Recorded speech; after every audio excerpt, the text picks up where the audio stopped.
Olá, meninos, tudo bem com vocês? Bem-vindo a mais uma aula de literatura comigo, com a professora Isabel. E na aula de hoje vamos falar sobre o autor Gregório de Matos, para a gente finalizar o assunto relacionado a barroco no Brasil. E em seguida a gente já vai introduzir o arcadismo por meio da obra Marília de Dirceu, que é a nossa leitura recomendada aí para o terceiro bimestre. Tá? Então acompanhe comigo, não esqueçam de deixar o seu nome nos comentários do vídeo e logo em seguida ir lá na nossa sala de WhatsApp para você deixar seu nome lá na lista de frequência também. Primeira coisa que eu vou falar aqui para vocês é a respeito do objetivo da nossa aula, tá? Nessa aula vamos reconhecer as características do período literário barroco no gênero de estudos e também reconhecer a linguagem típica dos poetas árcades. Primeira coisa, vamos relembrar o barroco, né? O barroco é, por excelência, o gênero do contrastes, da convivência entre opostos, da distinção do bem e do mal. Esses extremos se expressaram inclusive na própria cultura literária barroca. Ao lado de temas sacros destinados a convocar as pessoas a uma atitude cristã e piedosa, também temos aí uma vertente satírica, voltada para expor as sagas morais da humanidade. E aí, por meio disso, converter as pessoas para a retificação religiosa. Ou seja, nós temos a poesia toda destinada ali para o lado da religiosidade, mas nós temos também a poesia satírica, aquela que mostra, digamos assim, a falta de ética, a falta de moral, as chagas morais da sociedade, de modo a apontando os erros para que as pessoas se convertessem à religião. Quem se dava muito bem aí entre as duas vertentes, né, era Gregório de Matos. Ele praticava de um lado uma poesia sacra, com rara qualidade técnica e estilística, mas do outro ele também conseguia construir uma poesia satírica, às vezes beirando o chulo, inclusive empregando termos escandalizantes para a sociedade da época. E isso Gregório de Matos fazia muito bem. Este é Gregório de Matos. Vamos entender um pouco sobre a vida dele. Ele nasceu na Bahia do século XVII, de família de muitas posses, oriundas de Portugal, o que lhe permitiu uma formação em Coimbra, a Universidade dos Filhos das Elites Nacionais. Ou seja, naquela época só ia para Coimbra as pessoas que os pais possuíam posses, né? Os filhos das elites. Esse histórico rendeu a Gregório, na volta à terra natal, ou seja, depois de fazer os estudos lá em Coimbra, ele volta ao Brasil, e isso rendeu a ele um emprego na Sé da Bahia, ou seja, na Igreja Central da Bahia, na Catedral, na função de desembargador, que naquele contexto, um cargo da esfera religiosa, ou seja, desembargador no século XVII era um cargo aí dentro da igreja, o que o colocava muito próximo ao mesmo tempo do poder da igreja e da convivência com nobres e principalmente com o grosso da população de Salvador. Ou seja, no momento que ele estava participando de atos sacros, ele conseguia conviver com a sociedade, com a elite, mas também com os mais pobres, e isso fez com que ele observasse o comportamento de ambos os lados.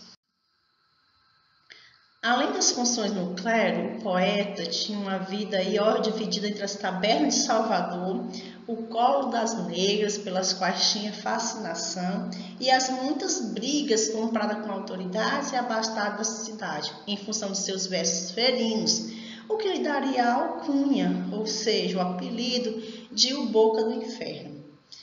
Nesses versos, ele ridicularizava as famílias conhecidas, ironizava práticas e hábitos tradicionais e frequentemente escandalizava a sociedade com suas jornadas de bebedeira e libertinagem.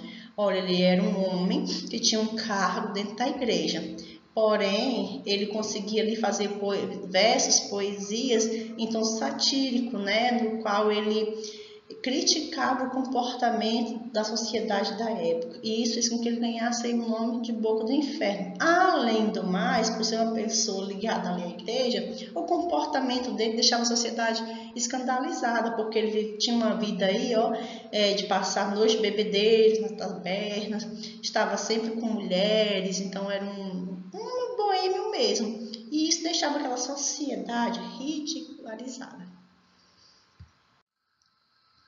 Quanto à obra de Gregório, nós podemos dividi-la assim.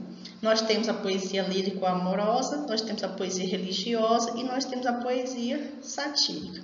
Vamos conhecer. Na lírica amorosa, nós vamos encontrar aí poemas que falam de amor, cantando a beleza das mulheres da época. Ela traz também a temática da culpa, ou seja, à medida que o eu lírico sente o desejo pela mulher amada, ele sente-se culpado porque tem esse desejo. Olha um exemplo aqui, olha a poesia. Anjo do nome, Angélica na cara. Isso é flor e anjo juntamente. Se Angélica flor e anjo florente, em quem, se não em vós, se uniformara? Quem vira uma tal flor que não a cortara, de verde pé da rama florescente? E quem um anjo vira tão luzente, que por ser Deus o não idolatrara? Percebo que nessa poesia a figura das mulheres ela é romanceada, ela é idealizada, comparada a elementos da natureza, a beleza da rosa, né? Tão bela quanto a rosa. Traz ainda sentimentos dúbios, onde o pecado e a culpa se mostram presentes. Ele se sente que cometeu o pecado por conta do desejo, e isso faz com que ele se sinta culpado por sentir esse sentimento.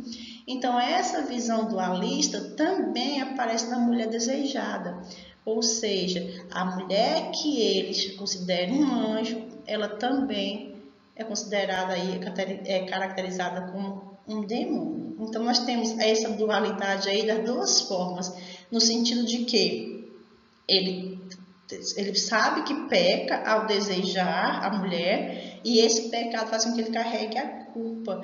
Então, nós temos aí a questão da dualidade, pecado e culpa, e também essa questão da mulher ser anjo e ser demônio ao mesmo tempo. Outro traço da poesia de Gregório é a religiosa.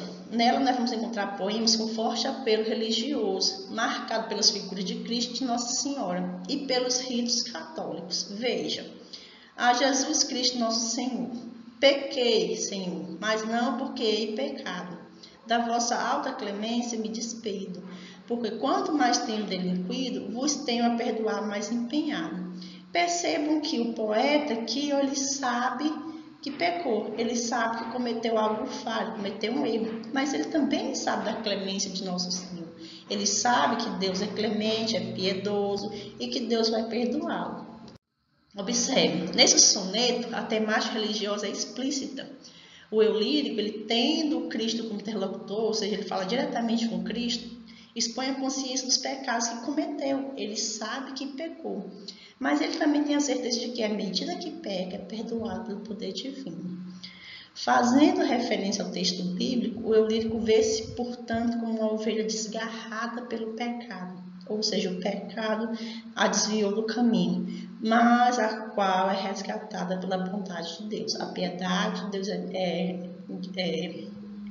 imensa, e ele sabe que, à medida que peca, Deus o perdoa. O outro tipo de poesia de Gregório é a satírica. Essa, digamos, foi a que deu a ele o apelido, né, a alcunha aí de Boca de Inferno, porque ele utilizava uma linguagem com palavras de baixo calão e exercia fortes críticas a todas as classes da sociedade baiana de seu tempo, autoridades e abastados da cidade. Em função de seus versos severinos, ele recebeu a alcunha de Boca do Inferno, ou seja, à medida que ele usava a poesia para falar, para criticar costumes da sociedade da época, a própria sociedade acabou chamando de Boca do Inferno, né? A pessoa que estava ali para mostrar para todos os costumes da sociedade. Veja aqui o exemplo. Que falta nesta cidade? Verdade. Que mais por sua desonra? Honra. Falta mais que se lhe ponha vergonha, o demo a viver se exponha, por mais que a fama a exalta, numa cidade onde falta verdade, honra e vergonha. Perceba que nós temos aí um jogo de palavras, um jogo de perguntas e respostas que desmascara os vícios da sociedade baiana da época colonial. Então, nós temos aí um jogo de palavras que trabalha todo em prol da sátira, né? Da forma de desmascarar o povo da época. O alvo predileto desse tipo de poesia de Gregório era justamente as altas classes da sociedade baiana de seu tempo. Nos versos aí satíricos, ele ridicularizava as famílias conhecidas, ironizava práticas e hábitos tradicionais. Então, assim, ele estava ali para escrever aquilo que ele achava que era errado na sociedade da qual ele fazia parte. Tá? E aí aqui nós finalizamos o nosso do Gregório de Matos, porque a gente viu aí as 3 tendências de poesia dele: a poesia lírica amorosa, a poesia religiosa e a poesia satírica.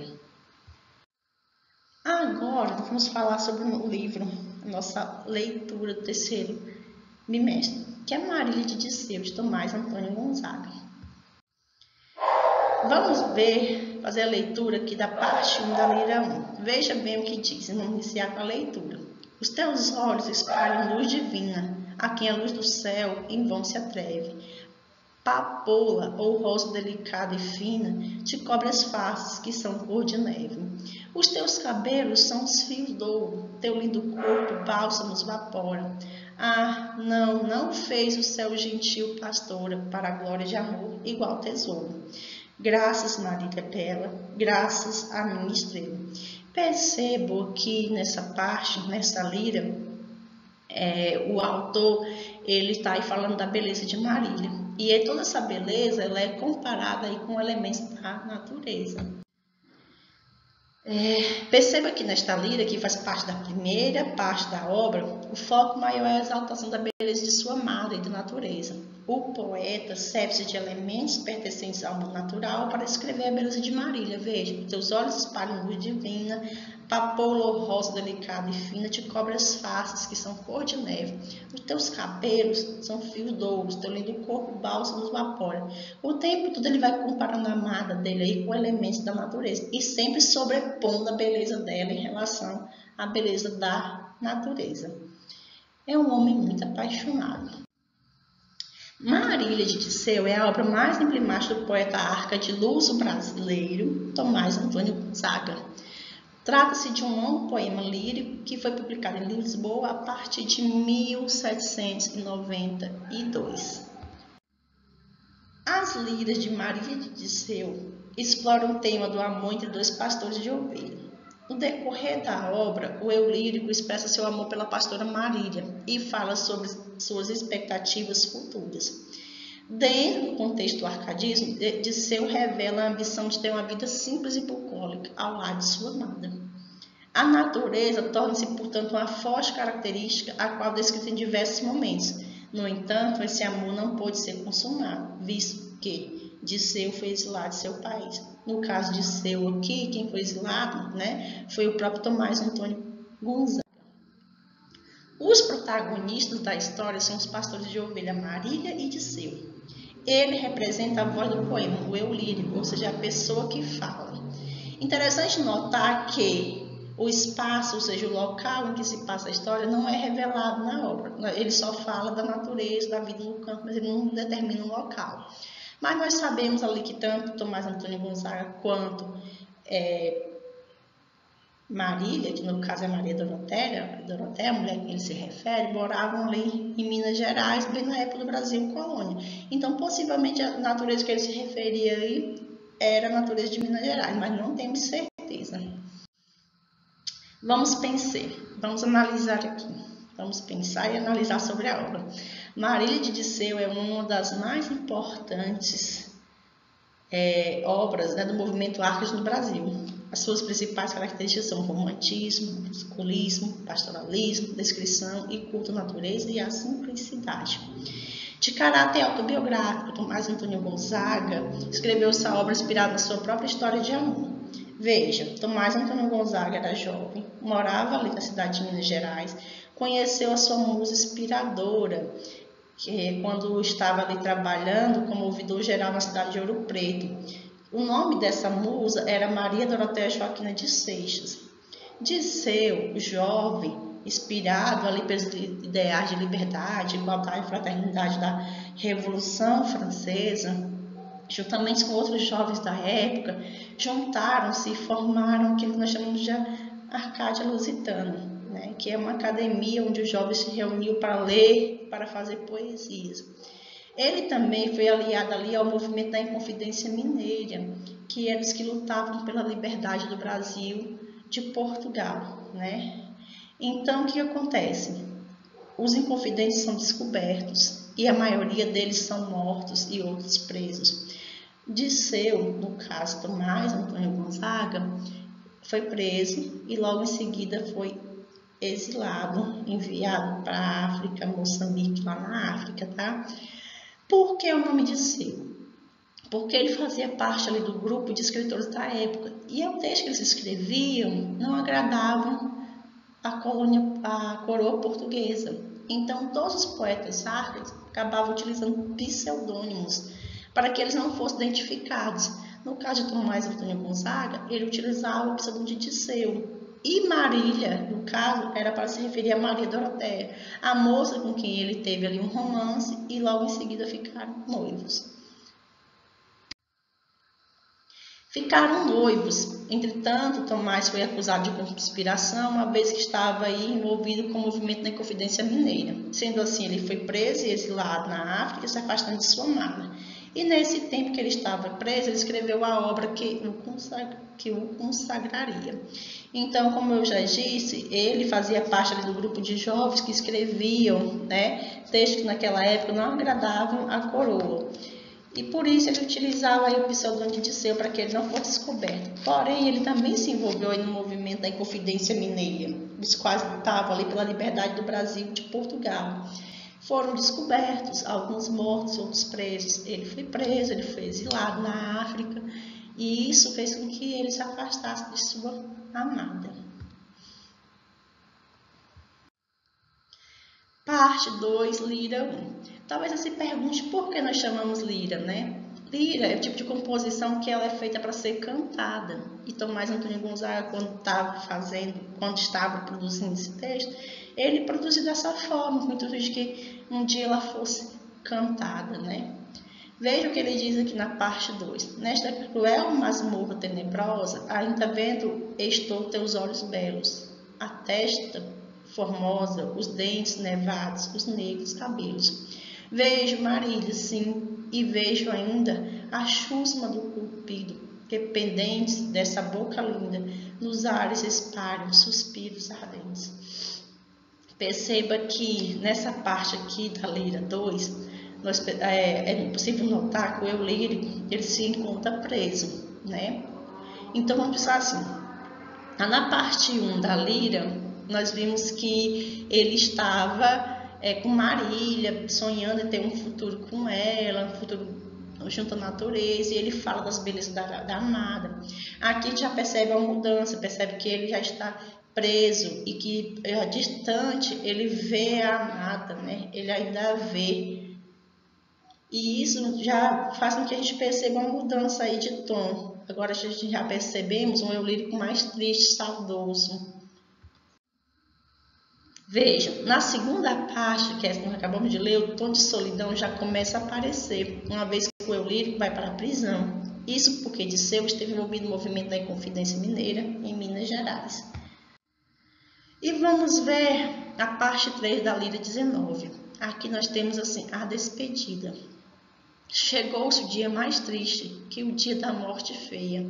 Caí do trono de Ceia, do trono dos braços teus. Não posso dizer-te meu bem a Deus. Ímpio fado que não pode os doces laços quebrar-me, por vingança quer levar-me diante dos olhos teus. Não posso dizer-te meu bem a Deus. Nesta triste masmorra de um semivivo corpo sepultura, Inda Marília adoro a tua formosura. Amor, na minha ideia te retrato. Busca extremoso que eu assim resista à dor imensa que me cerca e mata. Quando em eu mal pondero, então mais vivamente te vejo teu rosto, escuto a tua voz e riso. A Lira 19, essa lira também é intitulada a Lira da Despedida, que é quando Tomás Antônio Gonzaga ele é exilado, né, na África, e aí ele tem que se despedir de Marília. E é uma lira assim, muito sofrida, muito doída, porque o autor tem consciência dessa separação. Ela faz parte ali do livro, né? Maria de Seu, ela faz parte da terceira parte do livro e ela traz ali à tona um sentimento de tristeza do Eulírio por ter deixado sua amada. E esse sentimento ele é notável no decorrer de toda a lira, porque a gente percebe logo na primeira estrofe que há uma comparação profunda sobre o dia em que de seu tempo de partir. Chegou-se o dia mais triste, que o dia da morte feia. O que deixa bem claro aí para nós, né, o tamanho do seu amor por Marília e o tamanho da sua tristeza, uma vez que para algo ser considerado pior que a morte seja realmente muito ruim. Então, para ele, aquele dia da despedida era pior do que o dia da morte. Ele estava deixando para trás a sua amada, né? Durante toda essa lira 19, o Tomás Antônio Gonzaga ele já está exilado lá na África, tá? E aí ele revela toda a saudade que ele sente de sua amada.